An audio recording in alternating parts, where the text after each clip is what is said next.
नमस्कार, मी अजिंक्य भातंब्रेकर. तुम्ही पाहताय न्यूज 18 लोकमत. प्राइम टाइम मध्ये महत्त्वाच्या घडामोडींचा आढावा घेण्याआधी पाहूयात हेडलाइन्स.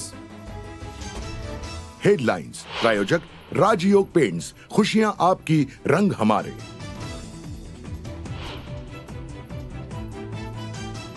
ठाकरे गट आणि राष्ट्रवादीच्या याचिकांवर पार पडली सुनावणी. सुप्रीम कोर्टाचे विधानसभा अध्यक्ष राहुल नार्वेकरांवर ताशेरे. सुप्रीम कोर्टाच्या निर्णयाचा अनादर होणार नाही. संवैधानिक तरतुदींबाबत कुठलीही तडजोड नाही. कोर्टाच्या ताशेऱ्यानंतर आता राहुल नार्वेकरांची प्रतिक्रिया.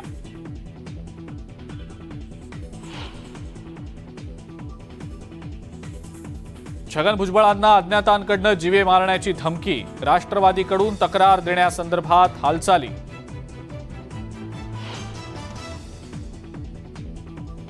टोल माफीचा विषयच नाही तर टोलचा पैसा जातो कुठे हे समोर येणं गरजेचं. टोल संदर्भातल्या बैठकीत राज ठाकरेंचा थेट सवाल. मनसेकडून लोकसभा निवडणुकीच्या तयारीला वेग. 21 जागांवर मनसेकडून मोर्चे बांधणी सुरू.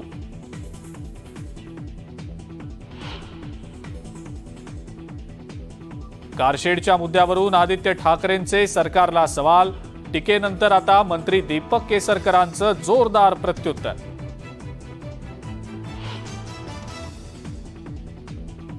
शिवरायांच्या वाघनखांवरनं राज्यामध्ये आरोप प्रत्यारोपांच्या फैरी. वाघनख न घेताच मुनगंटीवार राज्यात परतल्यानं विरोधकांची सरकारवर टीका. शिवसेनेचा दसरा मेळावा दक्षिण मुंबईतल्या क्रॉस मैदानावर होणार. मंत्री दीपक केसरकरांची माहिती.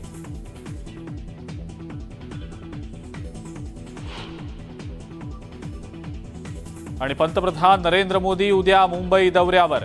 जिओ वर्ल्ड सेंटर इथं आंतरराष्ट्रीय ऑलिम्पिक समितीच्या सत्राचं पंतप्रधान मोदींच्या हस्ते होणार उद्घाटन.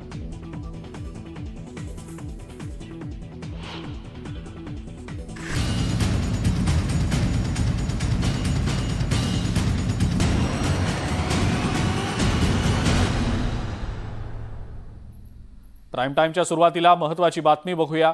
शिवसेना आमदारांच्या अपात्रतेच्या मुद्द्यावरनं सुप्रीम कोर्टानं पुन्हा एकदा विधानसभा अध्यक्ष राहुल नार्वेकर यांना चांगलंच फटकारलंय. विधानसभा अध्यक्षांना कोर्टानं इतकं का सुनावलंय, यामागचं कारण नेमकं काय, पाहूयात याच संदर्भातला हा विशेष रिपोर्ट. सुप्रीम कोर्टाचे राहुल नार्वेकर यांच्यावर ताशेरे. नार्वेकर यांना सुप्रीम कोर्टाचा अल्टिमेटम. आमदार अपात्रता प्रकरणी कोर्टाचे खडे बोल. शिवसेना आमदार अपात्रता प्रकरणी शुक्रवारी सर्वोच्च न्यायालयानं विधानसभा अध्यक्ष राहुल नार्वेकर यांच्यावर कठोर शब्दात ताशेरे ओढले.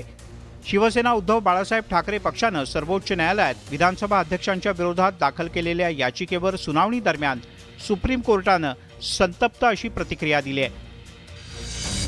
कुणीतरी विधानसभा अध्यक्षांना सांगायला हवं की सर्वोच्च न्यायालयाचे आदेश डावलू शकत नाहीत. कोणत्या प्रकारचं वेळापत्रक ते न्यायालयाला सांगत आहेत? सुनावणीच्या वेळापत्रकाचा अर्थ सुनावणीत दिरंगाई करणं हा असू नये, नाहीतर याचिकाकर्त्यांची शंका बरोबर ठरेल. या स्पष्ट शब्दात सरन्यायाधीश धनंजय चंद्रचूड यांनी आपला संताप व्यक्त केला. या सुनावणी दरम्यान महाधिवक्ता तुषार मेहता यांनी विधानसभा अध्यक्ष राहुल नार्वेकर यांची बाजू मांडली. अध्यक्षांना विशिष्ट प्रकारे सुनावणी घ्यावी असं इतर पक्ष सांगत आहेत, असा तक्रारीचा सूर मेहता यांनी लावला. पण त्यावरून सुप्रीम कोर्टानं विधानसभा अध्यक्षांच्या कार्यपद्धतीवर ताशेरे ओढले. जून महिन्यापासून काय घडलंय हा गोंधळ असता कामा नये. विधानसभा अध्यक्षांच्याकडून योग्य प्रकारे सुनावणी घेतली जावी. त्यांनी रोजच्या रोज ही सुनावणी घेऊन पूर्ण करायला हवी होती. आपण नोव्हेंबर नंतर सुनावणी घेऊ असं ते म्हणू शकत नाहीत. इतक्या थेट शब्दात सरन्यायाधीश चंद्रचूड यांनी विधानसभा अध्यक्ष राहुल नार्वेकर यांना सुनावलंय. खूप कडक शब्दात सुप्रीम कोर्टाने विधानसभा अध्यक्षांवर ताशेरे ओढलेले आहेत. सुप्रीम कोर्ट असंही म्हणलंय की हा पोरखेळ नाहीये. आम्ही जर आदेश मे मध्ये दिलाय तर तुम्ही लवकर निर्णय घेणं अपेक्षित आहे. त्यामुळे राहुल नार्वेकरांच्या वकिलांनी असं सांगितलं की मला मंगळवारपर्यंत वेळ द्या. सुप्रीम कोर्ट इथपर्यंत गेलं की ते म्हणले तुषार मेहतांना की तुम्ही आणि महाराष्ट्राचे ॲडव्होकेट जनरल अध्यक्षांबरोबर बसा आणि त्यांना काहीतरी समजवा. कपिल सिब्बल यांनी याचिकाकर्त्यांची बाजू मांडली. पुढच्या वर्षी निवडणुका आहेत. हा केवळ एक फार्स आहे. त्यांनी काल 4 तास सुनावणी घेतली, कारण आज सर्वोच्च न्यायालयात सुनावणी होती. असा सवाल सिब्बल यांनी केला. सुप्रीम कोर्टानं या प्रकरणाची गंभीर दखल घेतली आहे. आम्ही 14 जुलै 2023ला या प्रकरणात निकाल दिला होता, पण त्यानंतर सुद्धा काही कार्यवाही केली जात नसेल तर आम्हाला न्यायलाजानं म्हणावं लागेल की त्यांनी 2 महिन्यात निर्णय द्यावा. सोमवारपर्यंत जर विधानसभा अध्यक्षांनी सुनावणीचं वेळापत्रक जाहीर केलं नाही तर आम्ही त्यांना वेळापत्रक ठरवून देऊ, कारण आमचे आदेश पाळले जात नाहीत. महाराष्ट्रातील निवडणुकांच्या आधी निर्णय घेतला जायला हवा. अशा स्पष्ट शब्दात सरन्यायाधीश चंद्रचूड यांनी विधानसभा अध्यक्षांची कान उघाडणी केली. आमदार अपात्रता प्रकरणी सर्वोच्च न्यायालयानं ताशेरे ओढल्यामुळे आता विधानसभा अध्यक्ष कोणती भूमिका घेणार याकडे सगळ्यांचं लक्ष लागलंय. Bureau report, news 18 Lokmat. Supreme कोर्टाच्या निर्णयाचा अनादर होणार नाही असं म्हणत विधानसभा अध्यक्ष राहुल नार्वेकर यांनी आजच्या सुनावणीनंतर आपली प्रतिक्रिया दिली आहे.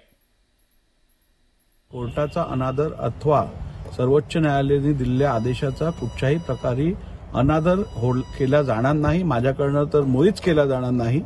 परंतु तसं असतानाही विधानसभा अध्यक्ष म्हणून मी काम करत असताना विधिमंडळाची आणि विधानसभेची सार्वभौमता राखणं हे माझं कर्तव्य आहे. निवडणुकींना समोर लक्षात ठेवून मी काय निर्णय देत नसतो आणि देत नाही. माझ्यासाठी निवडणूक हे निर्णय देण्यासाठी कुठच्याही प्रकारचं बेंचमार्क होऊ शकत नाही. निर्णय देत असताना मी निश्चितपणे लवकरात लवकर द्यायचा प्रयत्न करणार आहे. उपमुख्यमंत्री देवेंद्र फडणवीस वर्षावर दाखल झालेले आहेत. मुख्यमंत्री एकनाथ शिंदे यांच्या सोबत फडणवीस चर्चा करणार असल्याचं समजतंय. उद्या पंतप्रधान नरेंद्र मोदी हे मुंबईच्या दौऱ्यावर असल्यानं नियोजनात्मक बैठकीसाठी फडणवीस वर्षावर दाखल झाल्याची सूत्रांकडून माहिती मिळतेय. पंतप्रधान नरेंद्र मोदींचा उद्या मुंबई दौरा आहे आणि या दौऱ्याच्या अनुषंगानं नियोजनात्मक ही बैठक असल्याची माहिती मिळतेय. माजी पर्यावरण मंत्री आदित्य ठाकरेंनी मुंबई मेट्रो कारशेडच्या कामावरनं आणि कंत्राटांवरनं राज्य सरकारवर गंभीर आरोप केले. त्यानंतर आदित्य ठाकरेंच्या टीकेवर मंत्री दीपक केसरकरांनी सुद्धा खडेबोल सुनावले. त्यामुळे पुन्हा एकदा कारशेडचा मुद्दा तापणार असल्याचंच दिसतंय.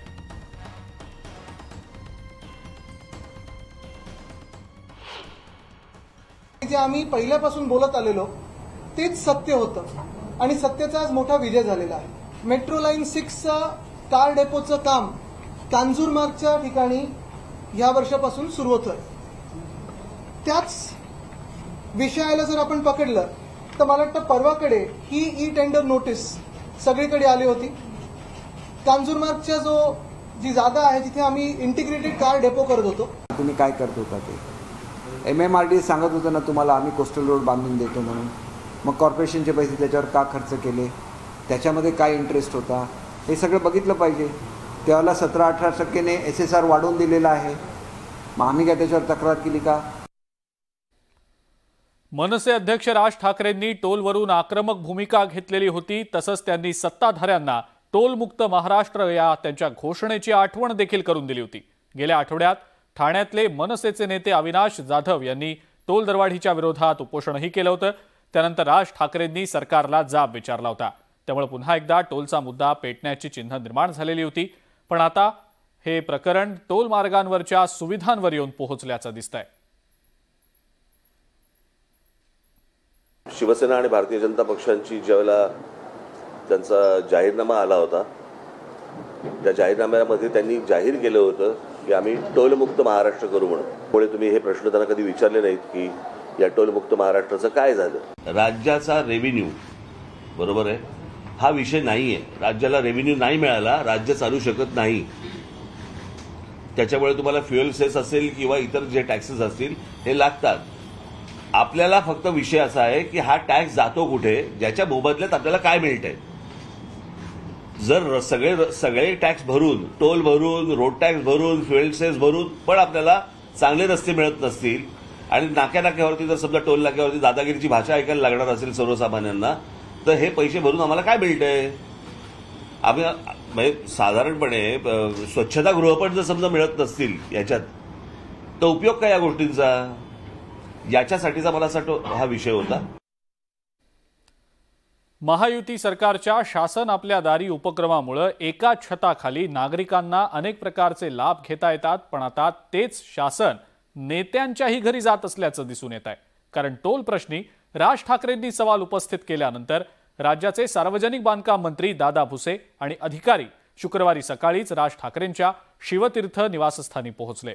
शासनाच्या या कृतीवर विरोधकांनी आता जोरदार निशाणा साधायला सुरुवात केली आहे। ठाकरेंच्या घरी शासन आपल्या दारी, दादा भुसेंसह अधिकारी शिवतीर्थावर, टोल प्रश्नी मंत्र्यांची राज ठाकरेंसोबत चर्चा, शिवतीर्थावरच्या भेटीवरून हल्लाबोल,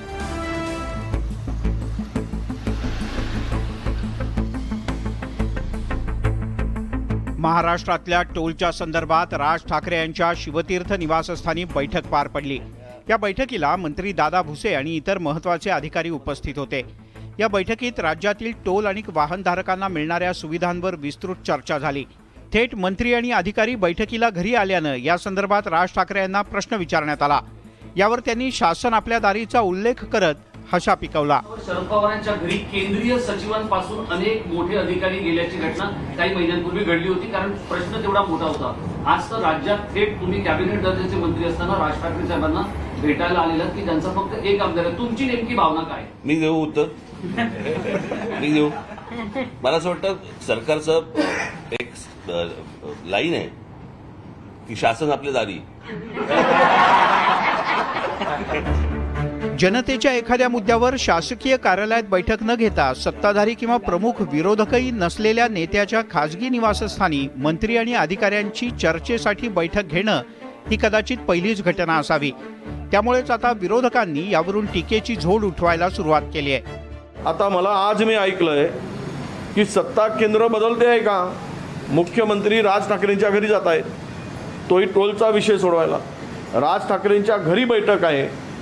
म्हणजे मला वाटतं की याच्या मागे टोल का झोल कितना बड़ा है हा या ठिकाणी स्पष्टपणे दिसतो आहे।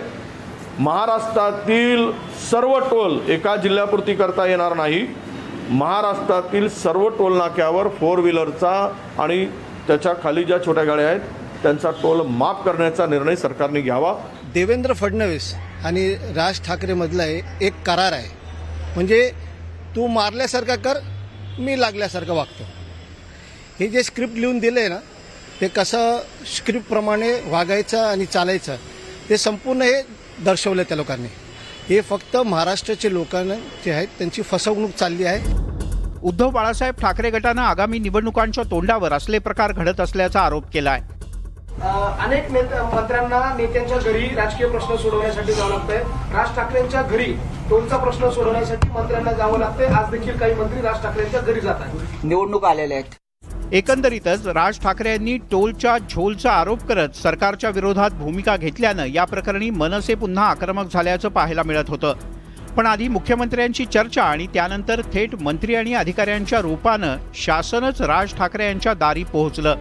मनसेची भूमिका तशीच राहते की पुढच्या काळात मवाळ होते हे पाहणं महत्त्वाचं आहे। एक लाईन आहे की शासन आपल्या दारी। Bureau report, news 18 Lokmat. Pune पोलिसांनी ललितचा भाऊ भूषण पाटील आणि त्याच्या साथीदाराला पकडल्यानंतर सुद्धा ललितचा अजूनही थांग पत्ता लागलेला नाही। ललित पाटील 15 दिवसांपूर्वी लोटस कोर्ट हॉटेलमध्ये आरोपी अभिषेक बलकवडे सोबत गप्पा मारतानाचं सीसीटीव्ही फुटेज देखील समोर आलेलं आहे। त्यामुळे या प्रकरणाचा गुंता आता आणखी वाढत चाललाय।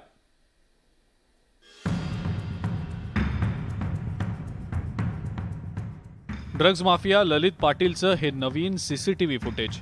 23 सप्टेंबर रोजी रुग्णालयात असलेला ललित पाटील ससूनजवळच्या लोटस कोर्ट हॉटेलच्या पोर्चमध्ये अभिषेक बलकवडे सोबत बोलत असल्याचं या व्हिडिओतनं समोर आलेलं आहे। काही वेळानं एक महिला ही तिथे येऊन अभिषेक सोबत हॉटेलमध्ये गेल्याचंही सीसीटीव्ही फुटेजमधनं स्पष्ट दिसतंय।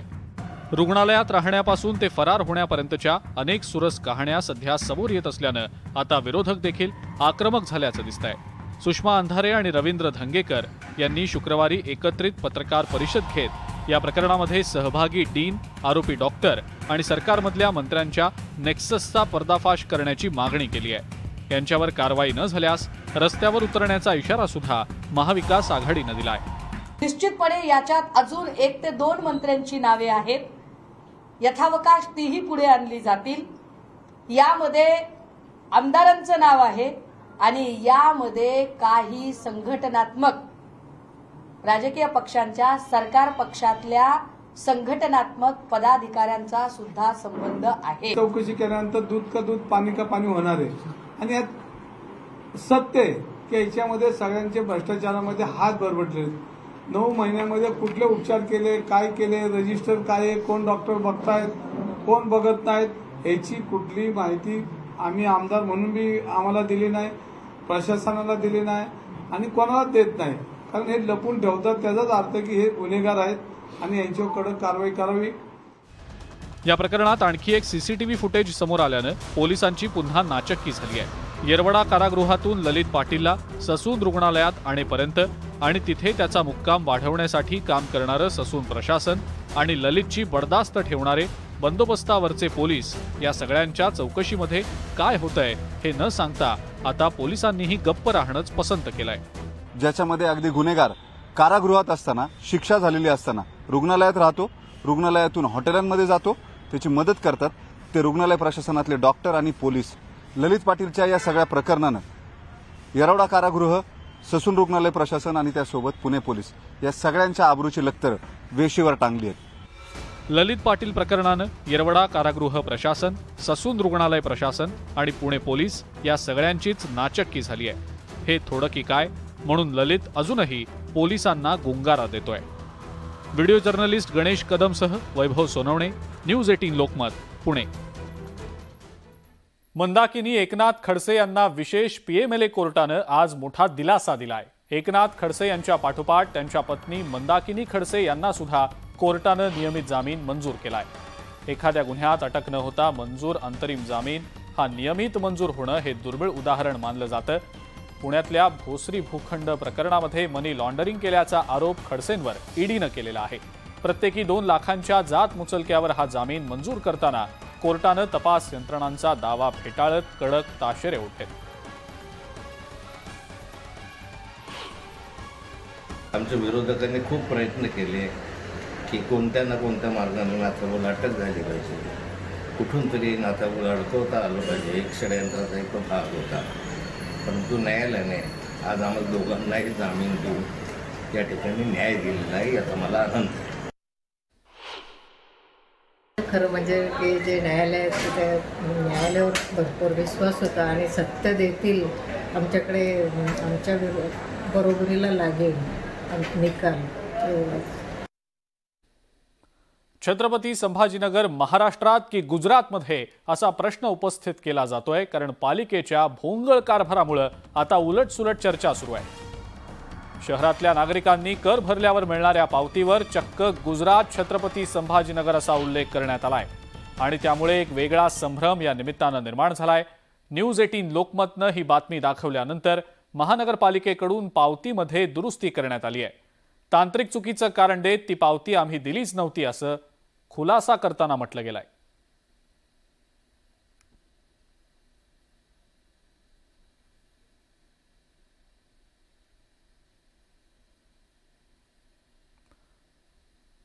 गुजरात छत्रपती संभाजीनगर महानगरपालिका असा उल्लेख भरणा पावतीवर सुरुवातीला पाहायला मिळालेला होता. मात्र त्यानंतर ही एक तांत्रिक